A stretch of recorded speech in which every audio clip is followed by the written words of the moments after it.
Eunice Zunon, Miss Corée, ténor, ceinture noire de judo. Vous vous êtes réconciliés en cachette, hein? Le bon plantain donne les ailes, hein, et ça fait sourire dans les rêves en noir sur blanc. Donc après tout le tapage médiatique là, il y avait toujours le goût entre vous. Quel goût même? Je suis sûr que parmi les deux là, il y a une personne qui est déjà dans la bouteille de glycérine noire. Ça veut dire qu'étant dedans là, il ne voit pas ce qui se passe à l'extérieur. Et mon cœur me dit que c'est Ténor qui a mangé le tobassi dans cette histoire. Et quand il a mangé ça, il n'a pas bu l'eau. Donc ça a eu le temps de bien faire effet dans son corps sans être dilué. Parce que les amis, attendez, vous connaissez Léa Campbell, non? La tantine autant métissée qui aime le Congo, ça comme ça. C'est elle qui est venue ici nous raconter que ça a cuit du côté de Yaoundé. Que Ténor a invité Tennis pour régler le problème. Pour Nambit. Mais que ta fils, le manager, n'était pas d'accord. Déjà parce qu'il est à 90% responsable de leur séparation. Parce qu'il a toujours voulu protéger et couvrir Ténor en toutes circonstances. Par exemple, lors de l'affaire de Erika. Il a carrément menti que non, ce n'est pas son artiste qui conduisait, que Ténor et Erika ne se connaissaient pas, que c'était juste une fan qu'ils ont rencontrée comme ça, que la poule a jeté son œuf dans le marigot. En tout cas, que des balivernes ne jouent jamais. Et le lendemain de la diffusion de la vidéo de Baga, il avait sorti un long texte comme quoi c'est Eunice qui avait commencé et qu'elle passait son temps à gifler Ténor pour rien. Que non, un peu, quand Ténor est peut-être sur le canapé comme ça,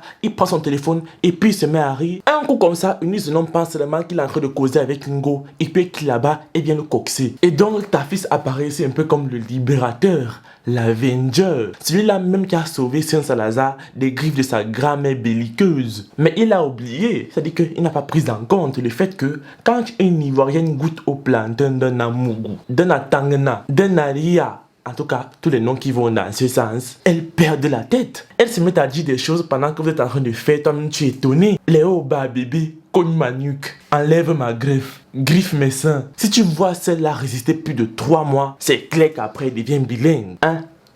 À partir de ce moment-là, les kwasi, les yao, ils n'ont plus de saveur. Ils deviennent fades, comme les crachats. Et ta fils a également oublié que quand quelqu'un a déjà vu les fesses de l'autre et que l'autre a déjà vu les fesses de quelqu'un, c'est très compliqué.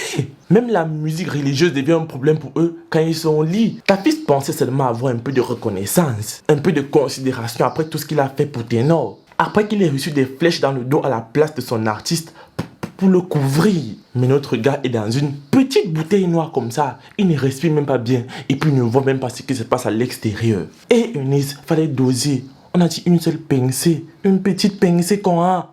Hein? Mais oh, ta fille, entre nous, c'est-à-dire que entre garçons, comment tu as fait pour être retrouvé au milieu d'un couple? Est-ce que si dans la nuit ça cuit sur tes noms, que non, c'est chaud, ça ne veut pas descendre? Tu peux gérer quand? Est-ce que tu peux gérer? Ah, c'est bizarre, non? C'est même impensable, non? Voilà. Donc, il faut laisser Eunice Zunon faire son travail. Hein? En tout cas, les amis, je pose le sujet au sol. Venez discuter et puis on se partage dans les commentaires. Vous vous abonnez, vous likez. Et puis on se retrouve pour la prochaine fois. Ciao!